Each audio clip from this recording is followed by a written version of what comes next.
Joseph Boslu, bonjour et bienvenue sur BlockX. Joseph, tu es cofondateur et CEO du Keros, donc un protocole de lending qui permet d'utiliser les NFT comme collatéral dont on va parler aujourd'hui. Est-ce que tu pourrais dans un premier temps te présenter ton parcours et ton arrivée dans la blockchain, s'il te plaît? Bonjour Pierre. Déjà merci de m'avoir aujourd'hui dans ton interview. Moi, ça va faire du coup, pour répondre à tes questions, à peu près 3-4 ans que je suis dans l'écosystème. C'est mon cofondateur actuel qui m'a fait entrer dans cet espace. On avait à l'époque fondé, enfin surtout lui, une association en école d'ingénieur, un blockchain lab. On faisait des hackathons, des conférences, des workshops, etc. Et au fur et à mesure d'évolution, de petits projets, etc., de cet écosystème, j'ai décidé d'y rester à plein temps. Et ça, il y a eu un vrai tournant avec le DeFi Summer en 2020. Complètement tombé amoureux de la tech, de ce qu'on pouvait en faire, de la frénésie et de la rapidité d'évolution de tout ce qui se passe ici. Et du coup, on a décidé de s'y consacrer à plein temps. Ok, super. Ah bah, c'était bon choix. En plus, quasiment des sorties d'école, donc avec pas mal de bonnes idées. Alors, avant de présenter Keros, d'où vous est venue l'idée de vous positionner sur ce secteur de lending? En fait, du coup, comme je te disais, on est une écosystème depuis un moment. On avait vu l'émergence de la DeFi et on s'était dit, on a participé à beaucoup d'hackathons comme ça régulièrement pour tester des petits produits, voir un peu le marché, le retour, etc. Et on s'est simplement posé en se disant, bah voilà, donc là, je te parle début d'année 2022.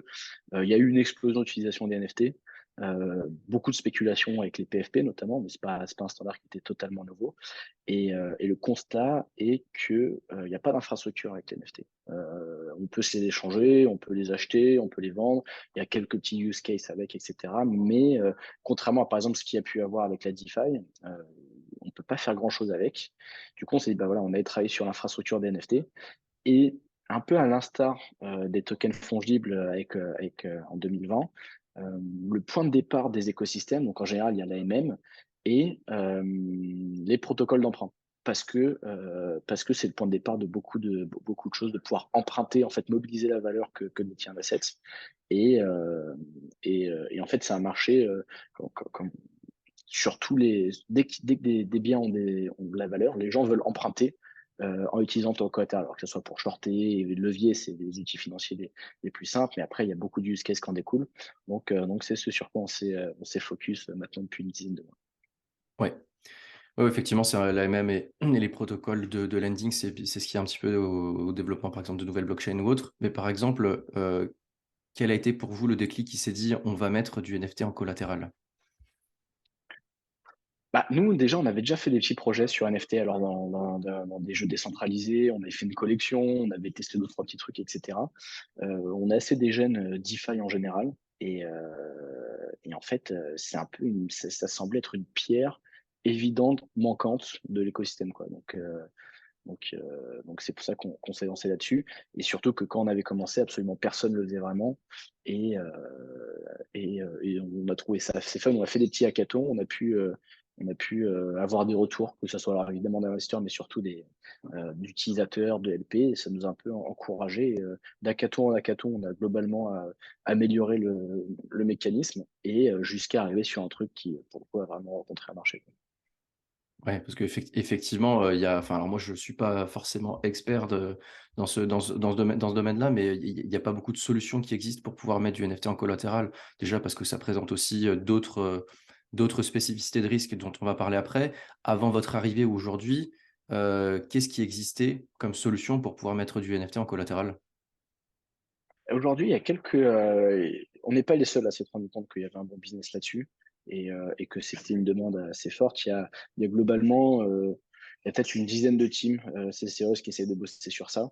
Et en fait, donc c'est quelque chose qui a vraiment émergé depuis janvier, comme à peu près le marché a fait x10, le volume d'emprunt fait x10 en 10 mois. Et en fait, il y a deux types de mécanismes. Il y a les mécanismes en peer-to-peer, donc où une personne va prêter à une autre et on va devoir se mettre d'accord sur tous les termes, alors la durée, l'emprunt et les intérêts. Ça, c'est le leader sur le marché. Euh, et ça fonctionne. Je crois qu'ils ont fait à peu près 300 millions de volume depuis le début de l'année, mais c'est un mécanisme un peu comme le Bon Coin, quoi, qui demande des optimisations, un peu comme Island, qui était le protocole d'AAV avant AAV. L'autre approche, c'est des forks d'AAV avec quelques petites différences, que ça soit technique ou opérationnel, mais des forks d'AAV qui vont se baser sur le floor price, donc le prix minimum en vente sur OpenSea. Et en fait, les deux ont leurs avantages et leurs inconvénients, ces deux modèles-là. Mais en fait, aujourd'hui, l'utilisateur, il se retrouve en face d'un dilemme. Est-ce que je vais attendre plusieurs jours parfois pour avoir un bon deal sur mon NFT et peut-être en avoir un, ou est-ce que je prends un NFT, un loan sur mon NFT instantanément avec un deal qui est plutôt médiocre et par design, les forks d'AV en fait fonctionnent qu'avec les collections les plus liquides, les plus grosses.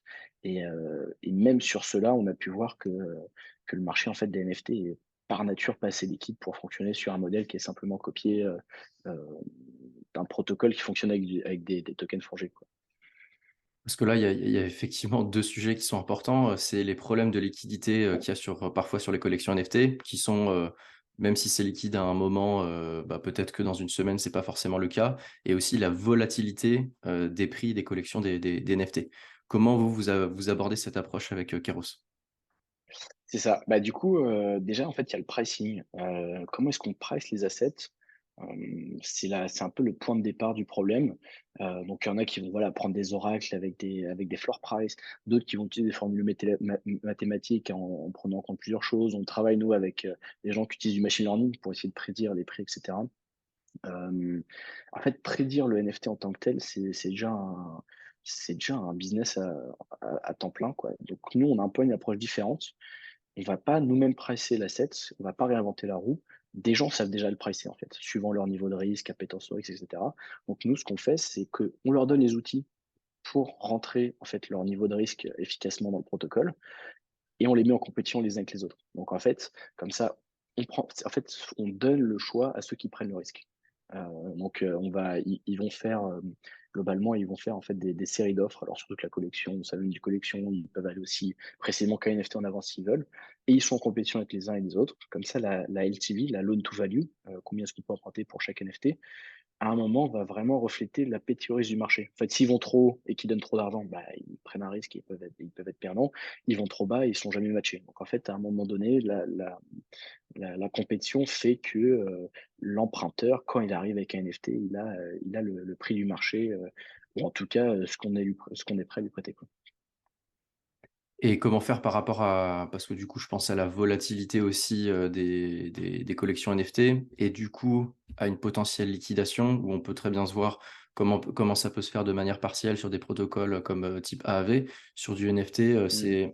alors je pose la question de manière naïve, ça peut être binaire, c'est vendu ou c'est pas vendu. On peut pas vendre, sauf s'il y a des Ouais. mécanismes de vente de fractions ou de tokenisation du NFT pour pouvoir enfin bref. Mais quelle est votre approche avec Keros? Ouais, top que tu soulignes la fractionnalisation, parce que c'est vrai que ça, c'est un sujet qui est aussi majeur. Nous, on fait l'approche en fait pour tout dire, la liquidation déjà, et ça c'est une forte demande des emprunteurs, les emprunteurs ne veulent pas être liquidés parce qu'il y a une variation du prix. Parce que justement, comme on disait, ça peut fluctuer beaucoup. Il suffit qu'il y ait un type avec 50 NFT de la même collection, il peut lui-même cracher le floor, et c'est ce qui est arrivé la semaine dernière, hein, de très peu. Quelqu'un qui va, pour en récupérer plus en fait de son côté, manipuler le prix. Donc nous, en fait, on a une approche un peu similaire au leader du marché aujourd'hui qui est tant donc si tu fais un emprunt sur un mois, tu es pas liquidé. La liquidation arrive qu'à la fin du mois et du coup, alors on va saisir l'NFT. Il y a Dans la plupart des cas, on va le vendre, alors à travers différents mécanismes, hein, mais c'est intégration SudoSwap, Dutch Auction et cetera, pour en extraire la valeur actuelle du marché, rediriger vers la liquidité vers les liquidity providers. Après, il y a une autre chose, ça aussi c'est une demande des LP. Il y a beaucoup de gens qui vont se positionner sur ce marché-là en tant que prêteurs parce qu'ils veulent récupérer le NFT en cas de défaut. Parce qu'en fait, comme les banques, quand ils vont prêter de l'argent pour l'immobilier ou autre, il y a un gros business dans la liquidation et les gens qui font défaut. Donc, admettons que tu backes un loan à 90% ou même à 100%, tu as la possibilité auprès des autres prêteurs de racheter leur part au prix du marché actuel et de récupérer directement les NFT. Et donc ça, c'est un peu la première version qu'on va mettre en place de liquidation. Et on attend pas mal aussi du retour de la communauté et de l'évolution du marché. Parce qu'on voit là, par exemple, j'ai mentionné SudoSwap. euh, il y a beaucoup de nouveaux protocoles aujourd'hui qui se lancent justement pour faire l'infrastructure pour NFT. OK. Où est-ce que vous en êtes concrètement aujourd'hui, dans le développement du protocole? Du coup, on a fait les premiers MVP en janvier dernier. On a itéré plusieurs fois. Le modèle sur lequel on se base, c'est un modèle qu'on a présenté en mai 2022. Là, aujourd'hui, on en est au testnet privé. Donc, testnet privé, on a 5 000 personnes qui ont sign up en 24 heures pour être bêta-testeurs. Et donc c'est un marché, en fait, il y a des emprunteurs, des prêteurs. Aujourd'hui, on travaille déjà avec les plus gros prêteurs du marché. Donc, le protocole devrait être utilisable avec des vrais NFT Q1 2023. Q1 Et 2023. ouais, c'est ça. On a, là, voilà, on est en train de boucler d'ici encore quelques jours notre levée de fonds. On a reçu le support d'acteurs comme AAV, Crypto.com, Polygon, et on est full speed sur l'intégration avec d'autres partenaires. Ouais, bon, c'est toujours rassurant d'être backé, d'avoir le soutien, de ces gros acteurs-là. Vous êtes combien aujourd'hui là chez Kairos? Justement, on est en train de recruter. On est en train de recruter aujourd'hui un full stack TypeScript. On est moins d'une dizaine. On repose pas mal sur des freelanceurs externes et on est en train intégrer en fait, plusieurs talents à l'équipe quoi, pour être plus périn sur l'année, quoi. Ouais, ouais, non, parce que c'est un projet qui est relativement ambitieux, qui s'attaque à un marché, quand même, énorme, où il y a très peu de choses qui sont encore construites, hein, sur le lending, enfin collatéraliser correctement et de manière efficiente, ces NFT. Comment tu vois, par exemple, en termes d'évolution technologique sur Kairos pour rendre cette solution, ouais, j'aime bien ce mot-là parce que je le trouve pertinent, cette solution plus efficiente? Quelles vont être les couches technologiques que vous allez rajouter, les petites améliorations pour pouvoir rendre ça un truc solide, quoi? En fait, exactement, nous, on est tous, il y a à plusieurs niveaux. On doit rendre la chose plus capital efficient et aussi plus efficace au niveau d'expérience utilisateur, de l'emprunteur, parce que le gros focus aujourd'hui, il est sur l'emprunteur. Donc là, la première version, on s'adresse sur les PFP, parce que c'est les profile picture NFT, c'est là où il y a le marché. On compte s'intégrer pas mal avec les jeux vidéo, parce qu'on est assez bullish sur le marché horizon 1 à 3 ans sur les gaming assets. Donc ça sous-entend en fait, en, en tant qu'emprunteur, pouvoir continuer à jouer avec le NFT pendant qu'il utilise en collatéral, etc. Donc ça, on a déjà développé des techs pour ça. Après, il y aura toute une partie sur la capital efficiency de la liquidité qui est mise à disposition. Donc, est-ce que tu pourras, par exemple, faire des offres sur Polygon pour des offres qui sont sur Arbitrum ou Ethereum et après faire voyager cette liquidité? Est-ce que la liquidité, les emprunts peuvent se racheter les uns avec les autres pour faire des emprunts qui sont beaucoup plus longs sur la durée? Parce que là, aujourd'hui, on parle de choses très spéculatives, hein, des emprunts qui vont durer en moyenne 31 jours. Mais ça peut avoir du sens de faire des emprunts sur un an avec des taux qui baissent, etc. Et en fait, après, c'est un peu l'œuf et la poule entre la équité et l'emprunteur. Donc, comment est-ce qu'on fait pour que ces deux-là se rencontrent le plus rapidement et efficacement possible et que, en fait, on puisse, alors évidemment, le faire avec les PFP et puis demain les gaming assets, mais ce modèle-là, qui au final vient pricer, intégrer la DeFi des assets liquides, puisse être applicable à plein d'autres secteurs. Ouais, ouais, OK. Moi, ce que je trouve assez étonnant, c'est que des protocoles type AAV, par exemple, est-ce que ça fait partie de leur stratégie? Enfin, où ils sont vraiment au cœur de c'est vraiment leur cœur de métier, ils ont vraiment, assis leur légitimité, sur leur protocole de lending. Comment ça se fait, par exemple, qu'aujourd'hui, ils aient fait le choix de pas avoir ce type de collatéralisation avec des NFT? En fait, alors dans ma première réponse, alors de ce que je sais, c'est que c'était clairement dans leur tuyau à un moment. Assez surpris qu'ils nous aient donné de l'argent, hein, parce que je t'avoue qu'au départ, je m'étais dit qu'on serait sûrement un peu compétiteurs. En fait, c'est un métier qui est un peu différent. Je pense que c'est un métier qui est un peu différent. Par défaut, l'asset est tellement différent aux assets liquides aujourd'hui qu'il faudrait réinventer tout le système ou alors arriver avec un type d'oracle qui soit précis et ça, je pense que ça ne sera pas le cas avant plusieurs années déjà. Mais c'est sûr que et puis même en thèmes de taille de marché aujourd'hui, heu, je pense qu'ils ont déjà assez à faire avec les assets liquides, quoi. Ouais, ouais, ouais. Ouais, ouais, bah, après j'imagine que s'ils veulent, ouais, augmenter leur offre, et vraiment être, garder la position de leader, je pense que c'est des choses qu'ils vont devoir, inévitablement intégrer. N'importe qui va arriver, par exemple, sur de la DeFi, quels que soient ses assets, va se dire: «Bah, moi, je veux, avoir un seul interlocuteur et de pouvoir, faire, bah, tous les types de lending, que je souhaite et pas passer par différents, protocoles». Mais c'est je pense que c'est Hem, pour ça aussi qu'on bosse avec eux, parce que nous, en fait, on va s'intégrer avec plusieurs protocoles DeFi. Aave, c'est un des premiers qui nous a fait confiance et je pense que c'est aussi un moyen pour eux, alors je dis ça, mais c'est que ma parole, hein, mais aussi d'avoir un pied un peu plus dans l'écosystème et voir ce qui s'y passe et avoir déjà un peu des partenaires, quoi. Mais c'est vrai que c'est un marché qui est assez naissant, quoi. ouais, ouais, ouais. Tu parlais un moment quand tu arrives et que concrètement tu arrives, moi je veux faire un prêt, je dépose mon NFT en collatéral, je peux choisir la durée, d'immobilisation du NFT? C'est pas, si je peux pas le mettre aujourd'hui et le retirer demain en me disant: «Bah, finalement, ouais, je change d'avis»? En fait, là, aujourd'hui, comment ça va se passer?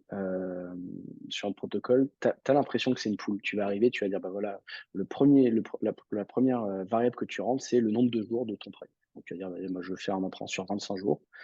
Ça va te montrer quel NFT tu peux utiliser, sur des emprunts de 25 jours et quel montant maximum tu peux emprunter pour chaque NFT. Hem et après, comme ça, en fait, en quelques clics, tu as le prêt qui est instantané avec théoriquement la meilleure loan to value. Donc là, tu as une position sur un prêt à 25 jours.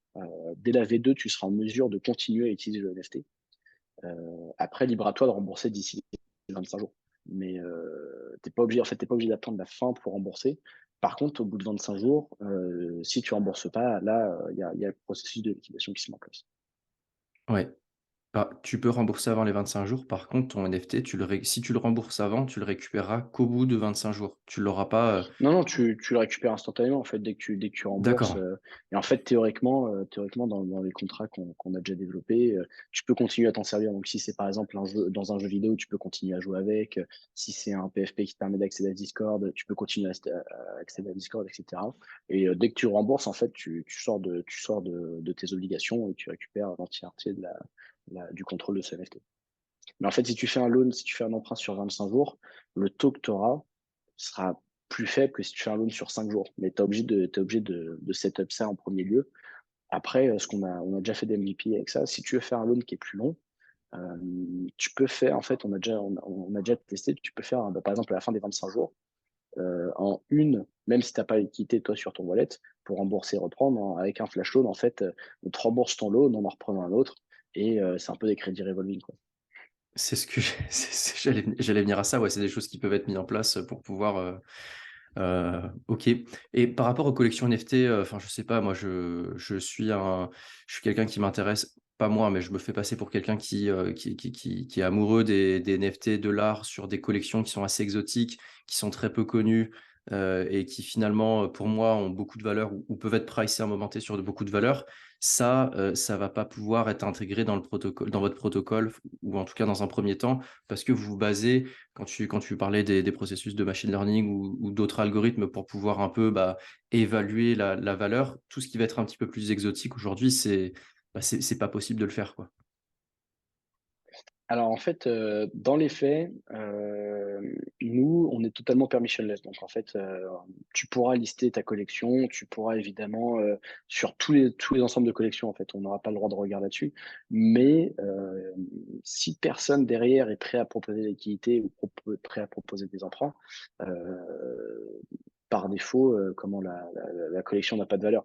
En fait, nous, c'est pas notre intérêt de limiter et de dire: «Bah, voilà, on va faire que ces collections» parce que en fait, on pense que le marché a raison et que s'il y a des gens qui sont prêts à prêter, même si pour nous, c'est pas une collection qui sera pérenne ou autre et cetera, c'est nous qui avons tort mais après voilà, c'est sûr que si tu arrives avec un NFT d'une collection que personne connaît et cetera, Si tu as de la chance et que quelqu'un est prêt à te prêter, de l'argent pour ça, tant mieux.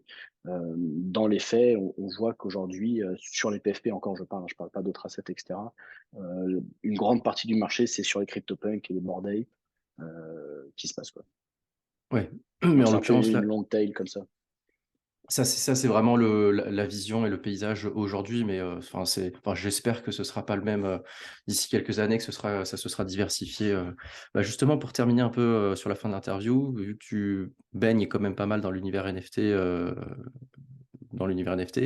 pour toi, quels vont être les enjeux majeurs sur, 2023-2024, sur les 2 prochaines années concernant les NFT?